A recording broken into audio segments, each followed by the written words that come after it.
Most people do not need more sauna confusion. I think there's enough analysis paralysis in the industry. They need like the right options broken down for their life and their individual needs. The only way that things are going to get easier, or you're going to take action and you're going to successfully implement things on a weekly schedule, is to select the right stuff, have a really good understanding of how to use it, and then have some support so that you have accountability and you're getting your sessions done, you're making dietary changes and you're losing weight, and you're doing this and you're doing that. Sauna is just a pillar, a tool in your toolbox to help you get there. What sauna should I buy for my situation? It's been a while since I've done one of these. I've got all kinds of things pulled up on the screen here for you today. I've got your Facebook questions, I've got your YouTube comments, and really the theme that I see is we have one goal: help people stop overthinking. So I'm going to read out loud some of the user questions from this week. I see people struggling with space constraints, other people over here struggling with budget constraints, and I see other folks over here struggling with shiny object syndrome, analysis paralysis. I mean, you're looking at, let me take this thing off. I don't know what my hair is going to do after this, but it's a cold day today and I can just hear better without that. I see people struggling with health goals and matching that to equipment that is easily usable throughout their busy week. I think they get wrapped up in the marketing and the shiny stuff in brochures, you know, this wavelength and this feature and And you lose sight of, what is it that I truly actually need? And how much money do I have to spend just to get the core of what it is that I need? And what on top of that is just kind of like nice to have stuff. So I want to get into that. I also want to get into, things that are just not the best for everybody. What we want to focus on is what's the best options for your situation. I pulled up the most common sauna buying questions that I've been seeing here lately, and I want to help you figure out which sauna actually makes sense for your home and what you're trying to do. So let's start with one of the most common situations that I've seen this week. Matt, I've got a small apartment. I don't have much room. I can't do an electrical upgrade. What should I buy? This is all too common because immediately, I have people asking, well, can I still get a small sauna and have full spectrum? Can I still get a small sauna and have red light therapy in it? Can I do, all the things, because they see that these things are popular or common on social media. But my brain immediately goes to something else. And it's probably not, the norm for what you see marketed on Facebook and all this stuff. The first thing that comes to mind for me is footprint is going to matter. I used to live in a 500 square foot apartment, and I didn't have a lot of space. In fact, I was going to rent sauna sessions, literally driving in my car across town to do this because I thought I had to move somewhere else in order to accommodate like a home sauna. And this was 10 years ago, 2015, 2016. I didn't know that I could just get a mini sauna or a portable sauna. I would try to do the DIY sauna shower conversion. It just wasn't working too well because the folks that were showing me how to do it didn't know that you have to contain the heat with a Mylar film and build a semi, style enclosure. I got off on the wrong foot. I was doing things, to help myself, but I wasn't doing the right things and I didn't get the right information. So I know people say that I harp on and the information can be all over the place and this and that, but I'm pulling from a decade of stumbling through this stuff when we just didn't have, great answers to this. Small apartment, not much room, can't do electrical upgrade, nor would you want to because you're leasing or renting. You can't take those, it's not a good money investment because you can't take that stuff with you. People who just want to sell you stuff, like what drives me nuts is that you're going to buy something anyway because you need this, right? Like I'm you for a second. I am going to buy a damn sauna. So if somebody would just tell me what not to buy and help me narrow it down, I'm going to buy this stuff. But no, people just want to shove it down your throat and say, oh, you got to have this feature and you got to have, this hybrid heater. And if you don't do this, you won't get, it's like, okay, eventually you figure out that a lot of that stuff is to just get you to buy in so that they can give you whatever it is they want to sell you or all this crap. The next thing that comes to my mind is don't overbuy. You know what I mean? I see people here. I've got some screenshots of you guys struggling and it's like, how can I put a 3-person sauna in an apartment? Stop with that altogether because minimum you're going to need 20 amp dedicated 120 volt. If not, in this example, 240 volts, which you're not going to get in an apartment, not easily. You're going to have to rip the drywall open, run this, run that, hire an electrician. Doesn't make sense to do that. A compact option that's really going to work for you is better than some fantasy family style sauna that you're going to, magically accommodate, or you're going to use an electrical adapter to down regulate a 20 amp plug to a 15 amp plug. Meanwhile, the wire is undersized in the wall and you run the risk of setting the place on fire. But you have idiots on YouTube that'll tell you to just unplug everything else on that circuit and use an extension cord adapter. This is just absolutely dumb. No one truly cares about you when they're saying stuff like that. So let's get into a couple of options that could really make you, happy in this particular situation. First thing that comes to mind is the Heavenly Heat Eco. It's very small, very compact. It fits almost anywhere, runs on a regular outlet, is incredibly high heat for it. It packs such a punch in that little package. If you go watch our long-term review of that thing, it's hard to beat. I mean, I know it's a little expensive for the size, but you buy that thing once, it's going to treat you well for a long, long time. So next on the list, if you need something that's taller, because it is a shorter sauna, would be the Radiant Health one person. I use that myself. It's also one of the models that I had picked out for my mom and friends and family. Also, I selected that for them too.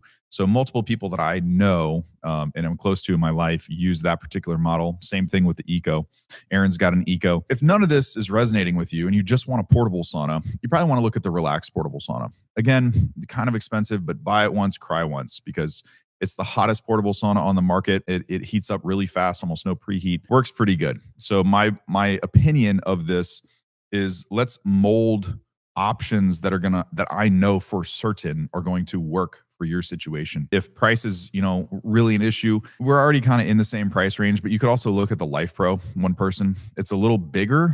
I don't know if it's the right size for a lot of you, but they had a really good discount in the Facebook group maybe 2 months ago. I think it was like 1950, 1750. It's not as cleanly built. It's not super, super low EMF, but not everything has to be for everyone. So if you're looking for something under 2000, but still wood, that could be a great option. So just to finalize this, for apartment buyers, I'm usually trying to make, the smartest, realistic choice, not really the biggest choice. I already know what the environment's going to be like. I've lived it myself. I've listened to all these people, try and talk me into doing this and doing that. These are the options that are going to work, super easy. If you're handy, you could also do the DIY sauna for about $350. That'll work. Not everybody likes that because they don't want to order stuff from Amazon and then have to put it together. But we have that if you need help doing it. And if you really have no money and you just want to see if sweating is going to help you, on my Amazon page, I think I have a $200 Amazon tent sauna, like a little zippy tent. It's not amazing, but it does work. There is some off-gassing to it. It does have a slight smell. So if you're sensitive to things like that, you're probably not going to like it. But for $200, you get your feet wet for the DIY, and then all the way up to $4,000 or $5,000. Now, garage gym buyers are a little different because once you have more space and you can accommodate more electrical, your decision is going to change fast. So for garage gym buyers, this is the other theme, from this week that I see from you guys. Matt, what's the best sauna for a garage gym setup? So when you have more space, you can make different decisions. If you're a taller person, if you want to use it with a workout partner or a spouse or something like that, you also have, recovery is a theme here. So you're looking to get the most bang for your buck post-workout. I would go watch our garage gym videos. The Radiant Health Pause 2-person is fantastic for this. If you could accommodate something a little bit bigger, maybe even the Radiant 2.5. I mean, I have one behind me. I've got other videos on the channel where you can see how comfortable that is. It's a much bigger sauna. You can put it in a corner, put it next to your squat rack. You've got less pressure on fitting and aesthetics and look and feel in garage gym than you do in some of these other examples from you guys' questions and comments. So function, it really can win here. Like I said, I like the Radiant saunas for this. You could also look at Clearlight. The Sanctuary models are going to have a bunch of glass on the front. So I don't know if I'd put that next to a squat rack where you could easily hit the glass, with steel dumbbells or something like that. These are things that I think about. Maybe this isn't an issue for you, but just want to mention it. I have seen some people shatter, the glass. It doesn't mean that it's the sauna's fault or it's a bad choice for this. It just means I'm always thinking about the actual usage because I'm literally doing this in my own place. In my garage gym, we put a Radiant Health Pause 2-person.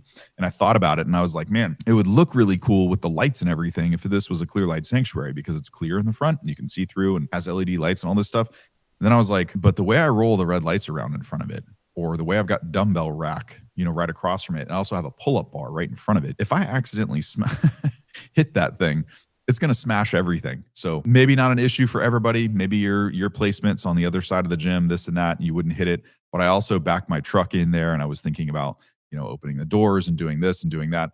Again, maybe not a concern for everyone, but something that I was thinking about. Next is you could always do any of the other options that I mentioned, earlier in this video. You could do the DIY sauna. You could have a grow tent in the corner. You could do a budget sauna that's smaller like the Life Pro. I just think that usually when people open up their space and can accommodate, larger pieces of equipment, A lot of times they like one size up than they were thinking. Even people that get a one person sauna where they're just going to use it by themselves solo, a lot of times they love going up one size to a two person because you can kind of like spin sideways and put a leg up, or you can put a knee up. You have room for your water, your towels, your face towel, whatever it is. There's always a comfort aspect. And so if you're not in a small apartment and you can accommodate, I think those are things to, really pay attention to. So I forgot to say this too. Most of the time there's a 20 amp circuit already in a garage because a lot of code for most counties for garage door openers is 20 amp. So if you already got a circuit in there, it's pretty easy to accommodate that. That open up your options a lot, just based on your ability to power something bigger. You still need to buy for actual use, not just for the look. I would urge everyone to consider that and take it seriously. Now, let's switch to the person who cares less about beauty and size and fitment and more about just detox. This one comes up constantly because more and more of us, are aging, more and more of us are having environmental exposures. I know myself, even prior to the leukemia thing, was having issues with environmental exposure. So people who get into sauna because they really need detox, they're just health challenged and they're looking for anything that can support their bodily systems and help them upregulate. Going through a bad time. You've got chronic fatigue. All of us have dealt with this. Brain fog. You've got anxiety or depression or, weight gain or, hormone imbalances and vitamin mineral deficiencies because of the changes in our food. And, we're all stressed out and then, our bodies start to degrade a little bit. And then all of a sudden we're not sleeping well and energy declines. And then we just have this recipe for our life sucks. So I've been through this multiple times and sauna has helped me with a lot of it. So I totally understand somebody who's like, look, I just want to do this so that I can try and get better. And I was in the same spot. The theme that I see from you guys is that when I read this, it's basically saying to me, I care more about detox than how pretty the sauna is. What should I buy? I just want my body to get the benefits so that I can see if this is going to work for me. Number one, I always go to consistency. I don't care what it looks like necessarily. Can I fit in it comfortably? It's always function over aesthetics. I don't have to like the features. Does it work easily when I walk up to it, turn it on? Can I go make my hydration drink, get my towels and do this, come back 20 minutes later and jump in? If that's a yes, that's a win and that's a go. That's a buy for me. So the only thing that's really going to move the needle for you is consistent use. And you could use the same options that I mentioned in a lot of these other categories. The DIY sauna tent works fine here. The Life Pro works fine here on a budget. The Relax if you need something portable. I'd even throw in the sauna dome. If you go on my YouTube channel and you look at the sauna domes for people who are really health challenged, or you've got sciatica, or you can't sit in one position for a long period of time, it's great for you to be able to lie down and just pull the dome over the top of you. And then when you're done with it, you can take it apart and slide it into a closet or, whatever works for you. You could do the same thing with the Relax, but you're still going to have to sit in the chair. Only choose premium options or feature rich options or app controllers and all this other stuff if it's still practical for you, right? These things are not a necessity for you to get, like this woman over here. It's basically, her body needs to detox, and her health systems and the health challenges that she's encountering, right, are greatly supported by heat therapy. But she's got to get 3 sessions a week, even if it's low and slow at a low temperature, low frequency, short space or short durations, spaced out. No saunaing 2 days in a row. It's too much for her body. She's got to get a couple of weeks or months of those reps for her body to really start to embrace that and for her to see the benefit. The best detox sauna it's not the one that's going to look the best or scream, crazy feature. It's the one that you're actually going to use consistently, is going to fit in your space, that you can reasonably power, that works for your budget, because you probably got other stuff to pay for, like I did when I was going through it. But let's talk about the buyer who has some space, but it's awkward because you could say any of these, things would work, but sometimes there's little nuances that make a difference. So this is one that I see a lot of people getting wrong. Matt, I have a corner, I've got a spare bedroom or a small bonus room. What options should I be looking at? And a lot of times they'll put pictures in here like this one, where it's like, I love your DIY sauna, but there's no way to get in and out of it from the front. Like, you have to get in and out of it from the side. And you're right. Just like the little mini saunas way back there, every single one of them has a door on the side. So as much as I would like for them to work for these applications, they're not going to. The sauna layout itself, the positioning of the door, the orientation of when you get in and out, this is going to matter a lot. Don't just trust like size labels necessarily blindly. If you have something like this, you want to make sure when you look at measurements that you have ID and OD. So interior dimensions and OD, exterior or outside dimensions. This is a huge thing in this case because most likely if the opening to the doorway is just a little bit smaller than the actual size of the closet or whatever pantry or whatever weird space that you're working with that you want to put this thing in, you've got to understand that if you can't slide it through the door assembled, you have to have enough space to get your arms on the side of this thing to put it together in there. I try to do installation videos for at least one of every brand that I've ever touched so that it gives you the ability to see how it goes together before you even buy, because I didn't like it when I would receive a sauna and it went together in a weird way that was totally different than most of the other, ones that I was used to. And it's like, man, if I would have known that ahead of time and I would have been able to visualize the space that I wanted to put it in, I wouldn't have chose this. I would not have chosen this particular one because it just doesn't work well in this situation. So I would check out some installation videos if you can to see how things go together and then redo your measurements and look. If you haven't seen my videos from 4, 5, or 6 years ago, I used to complain and whine about saunas that had buckle clips, like the corner walls go together. And then there's buckle clips that fasten together to cinch the wall, to hold the wall assembly together. That's another thing that you really have to pay attention to here. If those are placed on the back corners of whatever sauna you're looking at and you stick it in a little tight closet like this, you may not physically be able to get back there to latch the buckles. And if the opening is too small to where you couldn't slide it in or out or forward and back, you won't be able to complete the assembly like that. You just can't fit. So I like things like the Radiant Health slip latches, where there's a recess in the wall. If you watch the installation tutorial, you'll see how I put the walls together. Might be a moot point for some folks, but definitely matters in some cases. If that's not as much of an issue, you could look at something like the Heavenly Heat Eco. We put one under a stairwell. We had access a little bit to the sides because the room or closet that it was in was 4.5 or 5.5 feet wide. So this wasn't as much of an issue, but the height was a serious issue because the stairwell went up like this. We wanted to slide the sauna in like this, but on the low side, we weren't sure exactly if we would have the clearance after I put it together to put the roof on.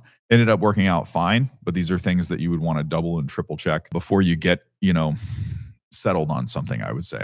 Bigger is definitely not your friend in this case either. A lot of all these questions are about size and picking things that really work for unique situations that aren't really discussed, in detail when people go to buy something. It's the information is usually very general. Now I want to hit on the biggest mistakes that people make, because I think from where I'm sitting, this is where people, literally lose money. The biggest mistakes that people are making before buying, especially for, home gyms, garages, small spaces, apartments, condos, just buying on hype. You're buying brands and features and styles of sauna, full spectrum, built-in red light, though it's mounted to the ceiling and has no ability to actually reach your torso with any meaningful closeness. Doesn't really make sense, because you'd be better off saving your money on that full spectrum sauna, focusing on a far infrared sauna, and getting a real red light therapy device that has clinical merit, verifiable by PubMed research studies. There's a lot of them, right? But you have to replicate what they're doing in the study. Most of them are all in the 600 nanometer and 800 nanometer wavelength. So you could be looking at something where someone's being all rah-rah and saying, oh, you've got to have this full spectrum, emitter, you've got to have this output or that output. They're just guiding you towards something that only has output above 1,000 nanometers and up. The problem is that is not what the research showed generated the benefit. So you buy this thing, you start using it, and now you think, I'm getting this and I'm getting that. Meanwhile, you've been deceived. You're not getting it at all. A huge mistake is people just assume that expensive is better. We've proven this with the FLIR footage. If you go on the YouTube channel and you see when I check saunas that have a bad heater layout, or I check something that has no floor heater, no sidewall heaters that run all the way down to the floor. A lot of salespeople will call that a sauna bench heater. It's not a bench heater. It literally just directs into very small areas of tissue and is usually lower wattage of the lower portion of your leg from the knee down. A real bench heater would be something in a Radiant Health sauna where underneath where your butt is sitting, under the wood concealed, there's a selectable heater that turns on, and you've got even heat underneath you, whether your feet are up or down. Doesn't make any difference. The other mistake is, people don't have a plan after their purchase. They're not following any detox routines. They're not following a hydration strategy. They don't know what binders are, who should take them, who shouldn't, who should avoid them, who should run a detox protocol for 2 weeks, take a break, and then start again. We're working on resources for this. We've got a ton of people here participating in a beta. The books, you want the courses, you want me in the sauna sweating for 30 days, showing you exactly what to do, take the guesswork out of it. We have it coming. It's just not ready yet. In the meantime, a lot of people, they're just thinking that if I just buy this right thing, this is where some of the analysis paralysis and perfectionism comes from. If I just buy this thing, this purchase is the whole game. It's not. The purchase sets you up for implementing the habit that's going to change your life and give you health benefit. If you can't successfully do that and implement it week in and week out because you chose the wrong thing or somebody deceived you and now you have the wrong idea, you're kind of screwed, right? So I want to make sure that we're here to support, provide resources. We'll do the course for everybody. We'll do the little ebooks. I'll give you the Sauna Detox Binder guide that will tell you, here's why you take X, compound, because it has an affinity for Y. So if you have a set of labs or you're experiencing this health condition, you may want to run this for 2 weeks, but you don't do it longer than that because now you're drying out your GI tract and you're not giving your body a break. The whole point of intestinal sweep is because we've been eating these fortified foods that cause leaky gut for a long time. We don't get our diet in check. We haven't lost the weight yet we're still dealing with chronic fatigue, brain fog. We're not thinking super clear. Then we go and implement this protocol and we're inducing a loop. We're mobilizing toxins to be excreted. Our excretory pathways are impaired. And now all of a sudden our gut is leaky. So we mobilized and we're reintroducing to the bloodstream instead of getting rid of and eliminating. That right there is the whole problem. But no one is sitting here talking about it, explaining it. They don't care. They just want to sell you a bunch of crap. Oh, just buy this sauna and da-da-da-da. But if you don't understand how to use it, how are you going to get the benefit? This is what happened to me. And it really shouldn't take somebody stumbling through for years like I did. I mean, you're wasting time. This is also the fuel that I have that makes me want to go and do this and create these guide pieces or solutions for other people because it was such a pain point, for me. A quick recap before we end here. If I had to make this really, really, really simple and just summarize, here's how I think about it. If you have an apartment, I'd be looking at Heavenly Heat Eco, Radiant Health, one person pause unit, relaxed portable sauna, maybe one of the dome saunas. Budget stuff would look like Life Pro, one person under 2,000. You could go buy a Costco sauna if you want. Just watch the model. I've done a bunch of videos on this.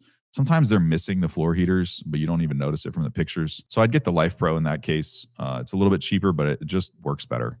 Forget about the brand or this, that, and the other. If you got a garage gym, like we talked about earlier, bigger sauna, Radiant 2.5 person, it's in between a 2 and 3, but it's big. Great heater layout, one of the best in the industry. Clearlight Premier or Sanctuary, depending on where you want to put it. The door placement and the way that it swings open and stuff is going to matter. DIY sauna, always first recommendation. You could look at a sauna blanket, but I haven't had good luck with them. Some people love them. I don't like it. I feel like I'm sitting in an electrified, cadaver bag that's like a heating blanket sewn together, but that's just me. It's not my thing. So we moved to the Heavenly Heat Eco, significantly more expensive, but you only cry for quality once. Build quality. The thing is built like a tank. The heat is super intense. Similar price range, maybe a little more full height would be the Radiant one person again. Radiant 2.5 or Radiant 3 person is going to crush. One thing that we'll save for another video we didn't touch on, the hybrid models. People who are torn between traditional and infrared. You got companies now like Heavenly Heat that offer hybrid combo units where you can have a traditional sauna heater and infrared. That's a really great mention. We should have talked about that a little bit, but I'll save it for next week's episode. As always, the better question is not what sauna is the best, most popular on social media. The better question is, what sauna is going to solve my problem, right? Everybody here, with the least regret, least hurdles of implementation on a weekly basis 3 times a week. Because that's what you got to do in order to have this change your life. And that's how I'd think through this category where spaces can be awkward or you're living in a small space like I used to. I mean, studio apartment, you don't have a ton of options. That's why I was trying to do a shower conversion and everything else. But I've given you a lot of information today. This is what I want you to do. I want you to comment, what you think about this, but comment what your space is. What size are you working with? Where are your sticking points? What are you unsure about? Do you not think this will fit? Do you not think that'll fit? Comment what your budget is. I'd like to have this, but it just doesn't work for my budget. Maybe there's another brand or something that I didn't mention today that we can toss out in the comments or add to the Q&A for next week or the week after. What is your motivation for wanting this or for doing this? Because once we have a better understanding of what you need, a lot of times there's a nuanced way to recommend something that's specific to you that I wouldn't have thought of, throughout this thing. So I appreciate you guys, being here, and I will see you in next week's episode. Like I say, comment down below your space, your budget stuff, your health goals, anything that you can think of that might be relevant. We'll see you in the next one.